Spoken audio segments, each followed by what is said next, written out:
Assalamualaikum warahmatullahi wabarakatuh. Perkenalkan, nama saya Khairul Nurani Sasafitri dari S1 Akuntansi dengan NIM 2429210005.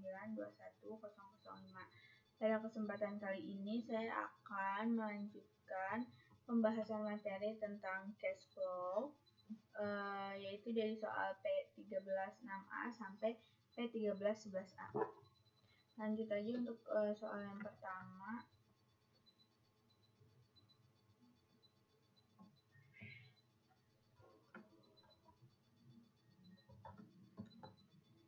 Baik, untuk soal yang pertama itu P13-6A, kita diperintah untuk prepare the operating activity section of statement of cash flow using the direct method. Jadi di sini kita diperintah untuk membuat statement of cash flow menggunakan metode direct, tapi kita diperintah untuk bagian operating activities-nya aja atau aktivitas operasinya aja. Baik, untuk perusahaan ini dia sama, masih dari perusahaan yang P13-5A, yaitu Ratigan. Nah, langsung aja. Pertama kita hitung dulu nih. Hitung dulu perubahan dari si current asset Ratigan itu. Dan di sini udah dikasih tahu ini account receivable ya, current assetnya berubah menjadi 15.000. Itu berarti dari 2016 60.000 ke 75.000 itu kan berarti naik. Makanya kita tulisnya increase. Habis itu current liability-nya ada account payable itu 14.000 dengan naik kondisinya. Lalu income tax payable current liabilities itu 6.000 yaitu naik, increase. Lalu untuk direct method ini kita harus menghitung dulu nih cash kita dari customer untuk pembayaran supplier, untuk pembayaran beban operasi. Nah, kita harus hitung. Nah, baik, kita pertama hitung dulu cash received from customer-nya. Itu rumusnya itu udah ada di buku. Nah, ini rumusnya. Jadi rumusnya itu untuk cash received from customer itu sales revenue, pendapatan kita ditambah atau enggak dikurang. Kalau misalkan si account receivable turun, maka itu ditambah. Tapi kalau misalkan account receivable turun, maka maka kita tambah dengan sales revenue. Tapi kalau misalkan account receivable itu naik atau increase, maka kita kurang. Dan tadi kita udah hitung kalau account receivable kita itu kan increase, makanya kita kurang. Jadi sales revenue kita di sini di income statement itu service revenue itu 970 dikurang sama increase atau kenaikan dari account receivable tersebut yaitu 15.000. Maka totalnya 955.000. Lalu habis itu K payment to supplier. Jadi cost untuk membayar supplier atau pemasok. Nah, itu di sini kan cost of goods sold.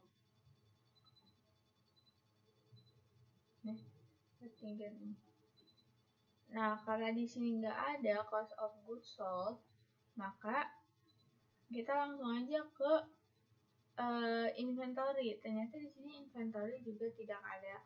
Maka kita langsung aja ke si account payable tadi. Account payable kan kita itu increase, makanya kita jadi minus 14.000.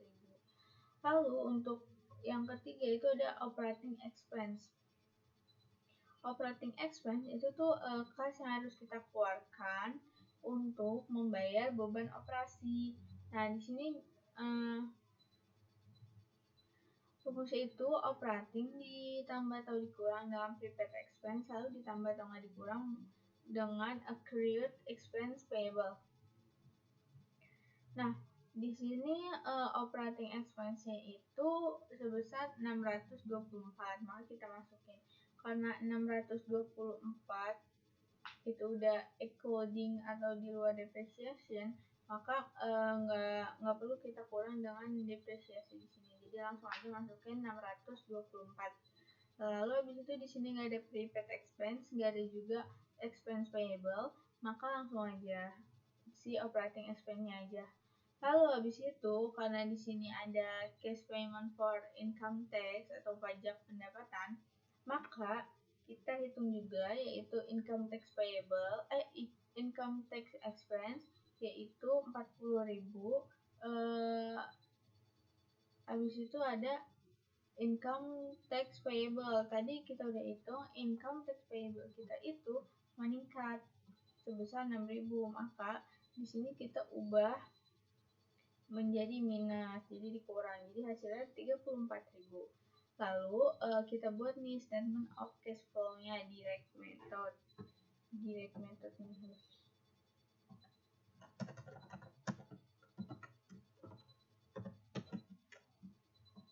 Nah, seperti ini. Kita masukin aja karena kita di perintahnya cuma untuk operating activities, ya udah kita masukin aja. Pertama, cash received from customer yang udah kita hitung tadi, cash yang kita dapat dari customer.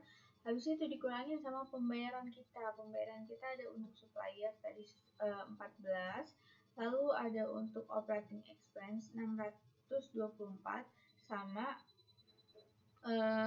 untuk income tax itu 34, maka hasilnya itu adalah 644 dikurang. Nah, lalu habis itu 955 dikurang sama 664. Hasilnya itu adalah 311 gitu. Lalu yang P13.7a itu kita diperintah untuk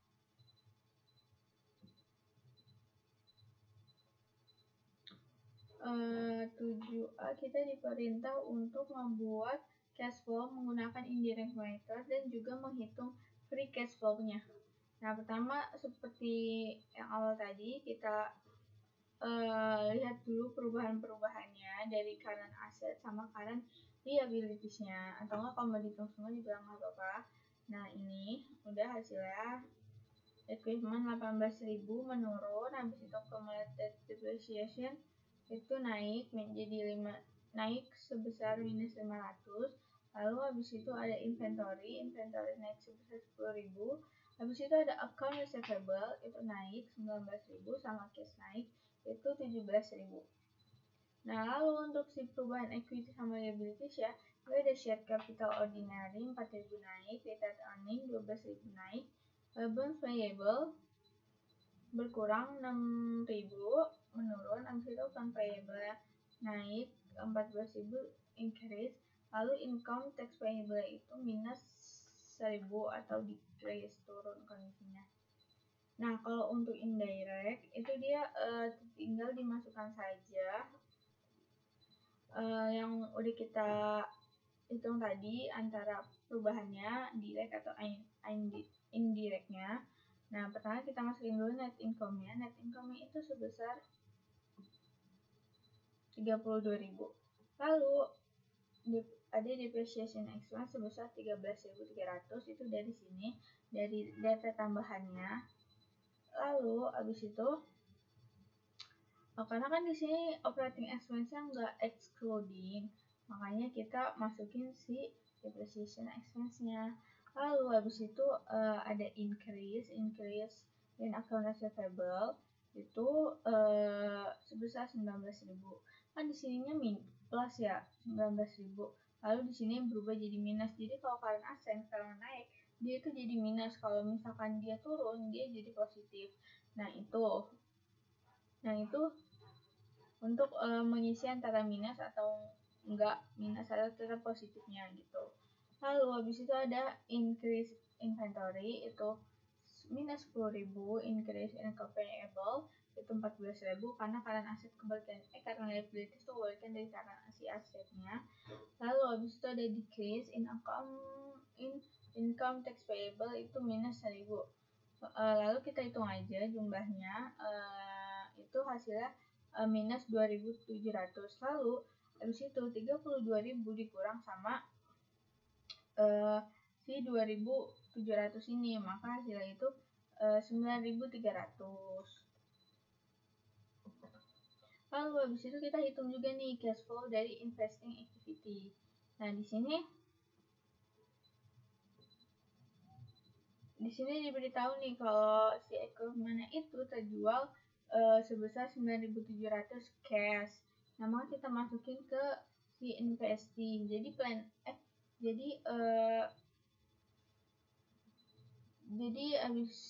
jadi kita langsung masukin aja. Jadi kalau misalkan pembelian peralatan equipment itu kita masukinnya ke si investing karena itu kan juga untuk jangka panjang perusahaan. Makanya kita masukin ke investing activities. Nah, itu karena kita menjual maka kita dapat uang positif, makanya nggak jadi minus, itu sebesar 9.700. Lalu itu aja. Selanjutnya itu ada cash flow from financing activities. Itu tuh ada dari si issue of ordinary share, itu ada dari sini. Karena ini tuh kenapa bisa kita sebut issue atau menerbitkan, karena di awal 2016 tuh kan 14.000, lalu naik jadi 18.000, otomatis itu kita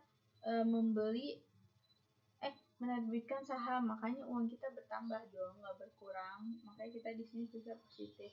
Lalu ada redemption of bonds. Nah, itu tuh dari sini nih. 33.000 dikurang sama 27.000 atau 27.000 dikurang sama 30.000. Kenapa kita bisa minus? Karena kalau berkurang si bonds itu tentu saja berarti artinya kita membayar dong, makanya uang kita berkurang sebesar 6.000. Lalu abis itu ada payment of dividend. Itu dia ada di sini data tambahan. Dividend declared and paid were 20.000. Nah, kita tulis 20.000 minus karena kita ngeluarin uang jadi minus. Habis itu kita hitung deh semuanya berapa. Kalau sudah, itu hasilnya kan minus 22.000. Lalu habis itu kita hitung nih jumlah keseluruhan uangnya atau net increase in cash. Itu caranya kita tinggal hitung aja dari yang awal tadi. Dari awal yang pertama adjustment yang penyesuaian itu, jadi dari 9.300 ditambah 9.700 dikurang dengan 22.000, maka hasilnya 17.000. Lalu habis itu cash and beginning periodnya itu ada 20.000, itu dari si statementnya itu di tahun 2016 20.000. Nah, habis itu cash at end period itu tinggal dijumlahin aja antara net increase in cash sama cash at beginning period, itu hasilnya adalah 37.000. Lalu habis itu kita yang B diperintah untuk menghitung free cash flow-nya. Itu tuh rumusnya ada di buku.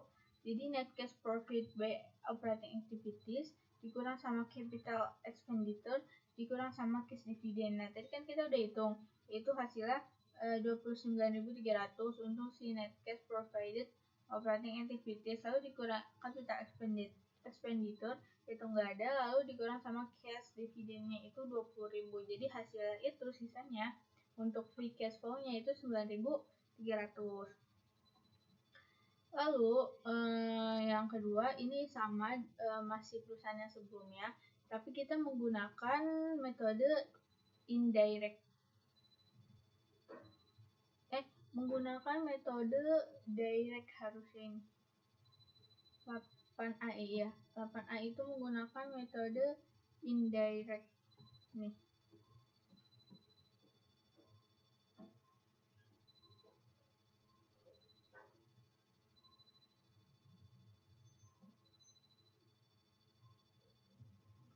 Menggunakan metode indirect dan juga kita harus menghitung free cash flow-nya juga. Nah,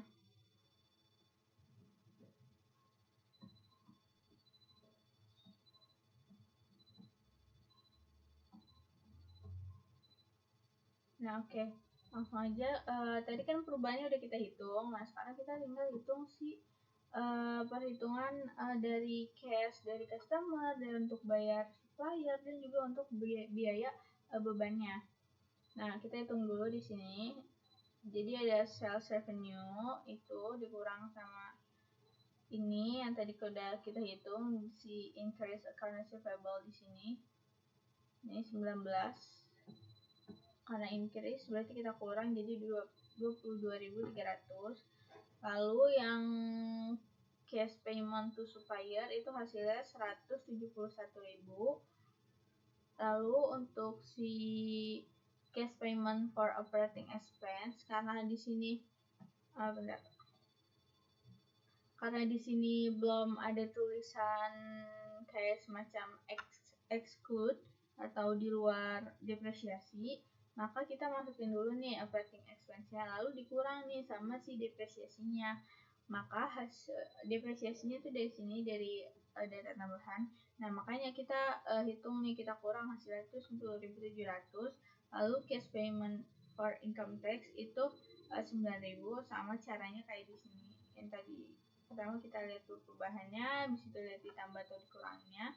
Karena di sini dia decrease, makanya dia jadi positif 1, jadinya 9.000. Lalu kita masukkan saja deh, ini salah, harus ini direct. Nah, habis itu kita masukkan saja cash receipt for customer-nya 223 yang udah kita hitung di sini tadi. Lalu kita kurang-kurangi ini sama pembayarannya, yaitu untuk supplier 171, untuk operating expense-nya 10.700, untuk income tax-nya 9.000, untuk interest expense-nya 3.000. Nah, kita hitung hasilnya itu 193.700. Nah, terus habis itu kita kurang aja nih 223 dikurang sama 139.700, hasilnya itu 29.300. Lalu habis itu untuk cash flow-nya untuk si investing sama activities-nya masih sama kayak sebelumnya yang di 4.13.7a, tidak ada yang berubah. Nah, udah deh, untuk net increase-nya masih sama 17.000. Nih hasilnya tuh, walaupun pakai direct. Nah, habis itu untuk bagian credit-nya sama, masih dari yang sini, cash yang 2016. Lalu habis itu net cash at the end of credit sama, kita tinggal kurangin aja. Kita tambahkan saja, itu hasilnya jadi 37.000. Habis itu kita hitung free cash flow-nya, dia masih sama 29.300 dikurang 20.000, itu hasilnya 9.300. Lalu setelah itu ada soal yang ke berapa ya? Keempat. Ya, itu P13.9a. Di sini diperintah membuat cash flow juga menggunakan metode indirect. Kita hitung dulu perubahannya. Dia ada account receivable, inventory, prepaid expense, sama account payable. Ini sudah dijelaskan, ada di tabel hasil-hasilnya dan juga kondisinya ya, naik atau turun. Lalu kita masukkan saja. Pertama, net income itu ada 172.900. Lalu ada kita penyesuaian, ada depreciation expense-nya itu 45.000 dari sini. Lalu habis itu ada si gain on disposal of plant asset itu sebesar 5.000. Ini di sini. Lalu habis itu ada kita masukin nih sisa-sisa perubahan tadi, perubahan yang kita udah hitung di atas. Ada indirect increase in account receivable itu jadi 59.400. Terus inventory-nya naik jadi minus 9.650. Ada increase in prepaid expense minus 3.300. Lalu habis itu ada increase in account payable itu 44.700, sama decrease in income tax payable itu minus 500. Lalu kita jumlahin aja yang udah kita hitung tadi, Jadi depreciation expense sama decrease in income tax payable itu hasilnya 11.400. Lalu kita tambah aja sama si net income-nya. Jadi 184.350. Lalu kita hitung cash flow dari si investingnya.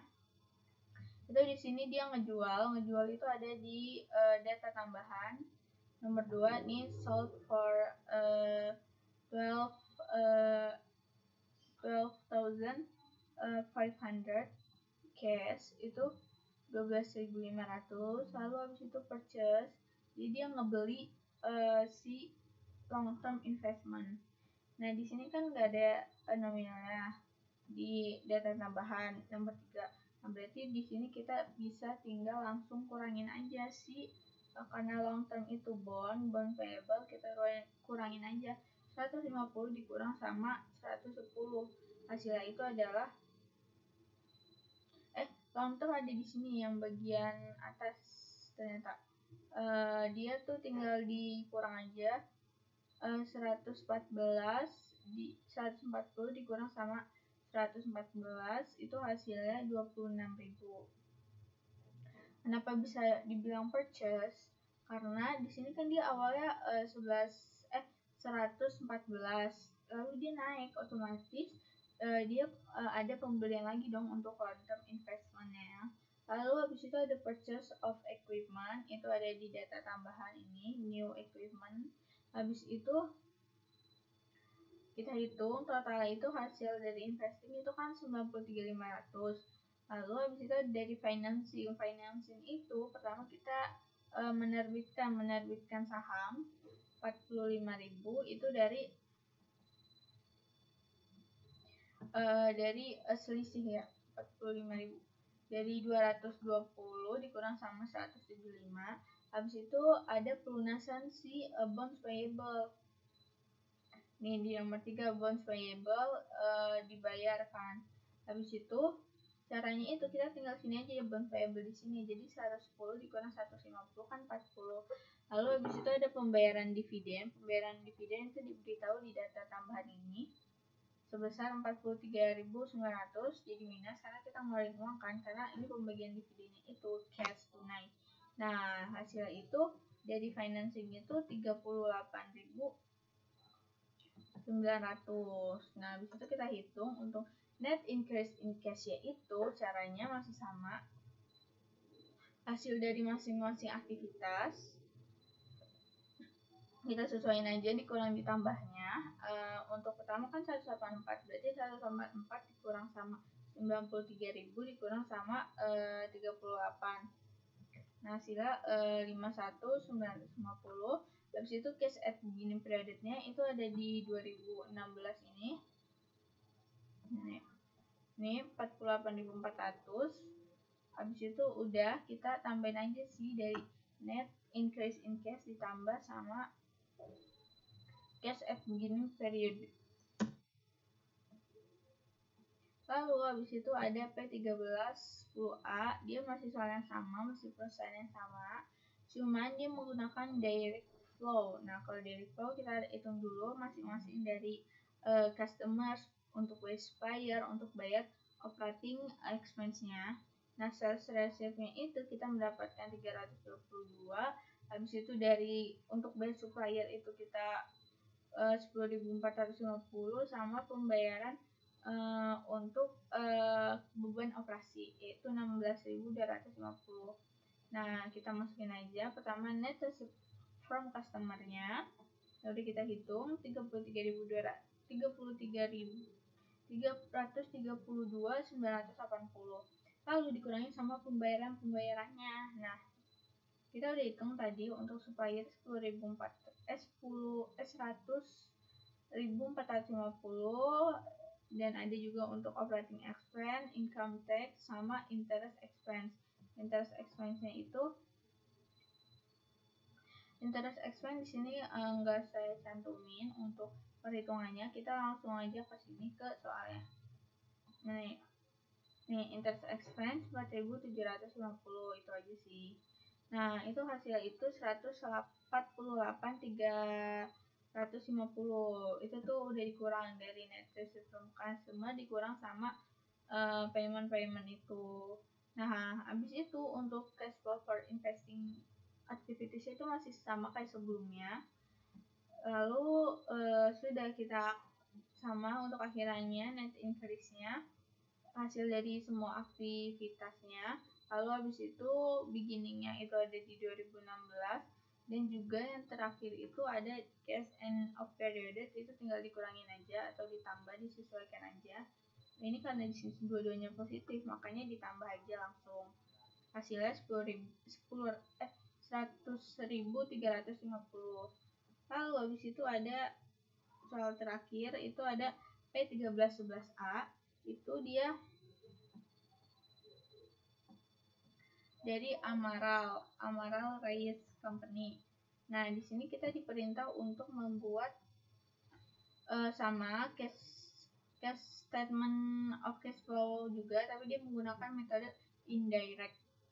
Nah, kalau menggunakan metode indirect, kita hitung dulu nih perubahan karena aset sama liabilities ya. Di sini untuk current asetnya ada prepaid expense, dia minus 2.720, decrease, inventory-nya bertambah atau increase 12.550, lalu account receivable-nya itu decrease minus 16.000, lalu untuk current liabilities-nya ada account payable increase bertambah sebesar 6.350. Lalu kita hitung aja. Kita masukin dulu net income-nya seperti biasa, itu 48.000 itu ada di sini. Ini ada di sini, ada di data tambahan. Lalu kita adjustment aja nih. Nah, dari depreciation expense-nya itu ada 40.000 karena di sini belum including si operating expense-nya. Maka kita tulisnya enggak, karena di sini tuh, nah karena di sini include, karena di sini include, maka kita tambahin si depreciation expense-nya ke sini. Nah, lalu habis itu ada loss on sale of equipment itu sebesar 6.000 nih, dari sini 6.000. Lalu setelah itu ada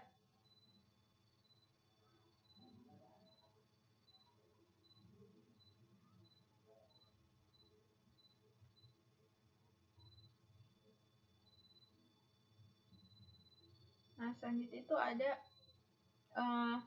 decrease in account receivable. Kalau decrease kan berarti dia menurun, tapi karena dia di current asset, si account receivable kalau nurun itu berarti dia menjadi positif 16.000. Lalu ada increase inventory itu minus 12.550. Lalu sama ada decrease in profit expense-nya itu 2.720. Jadi ada increase in account payable itu 6.350. Nah, hasil dari itu, dari depreciation sampai increase in account payable itu kan 58.000. Lalu kita jumlahin aja sama si net income-nya, hasilnya itu 106.520. Nah, habis itu kita hitung juga dari si cash flow dari investing activities-nya. Nah, di sini dia membeli tanah dengan cash itu harganya 20.000. Nah, lalu habis itu yang kedua itu ada purchase equipment. Nah, dia di sini ngeluarin uang nih, mana ya? Nih, dia membeli equipment 95.000, makanya kita minus. Habis itu ada kalau yang lain ini dia menjual, makanya dia nggak minus, karena kan uang kita bertambah ya jadinya. Kalau purchase kan membeli, jadi uang kita berkurang 95.000 untuk equipment. Lalu kita menjual lagi equipment sebesar 6.000 ini di nomor 5. Habis itu kita hitung hasilnya dari si investing activities itu 69.000. Lalu untuk dari financing activities, dia di sini dari data tambahan tuh diberitahu kalau dia membayar dividen sebesar 20.000, jadi minus, berkurang. Habis itu sudah tidak ada lagi. Nah, kita hitung aja dari financing cuma 20.000, lalu kita hitung net increase in cash-nya, itu kita hitung dari semua aktivitasnya itu, dikurang maupun ditambah, disesuaikan, itu hasilnya 17.520. Lalu habis itu ada cash at beginning-nya, itu di 2016 ada di cash ini 45.000. Lalu kita tambah aja nih si increase in cash ditambah sama cash at beginning period. Lalu di sini kan ada data tambahan udah dipakai semua kecuali nomor 5. Nomor 5 ini dia menerbitkan saham dengan harga per lembarnya itu 1. Nah, karena di sini saham itu tidak termasuk cash, maka kita dibuat aja sebagai data tambahan. Jadi non-cash investing and financing activities issued of ordinary shares to accrued land sebesar 1 dikali sama 35.000 lembar. Hasilnya itu 35.000. Jadi hasilnya itu adalah 35.000. Jadi dikali. Nah, baik, itu untuk materi pada kali ini. Kurang lebihnya mohon maaf. Wassalamualaikum warahmatullahi wabarakatuh.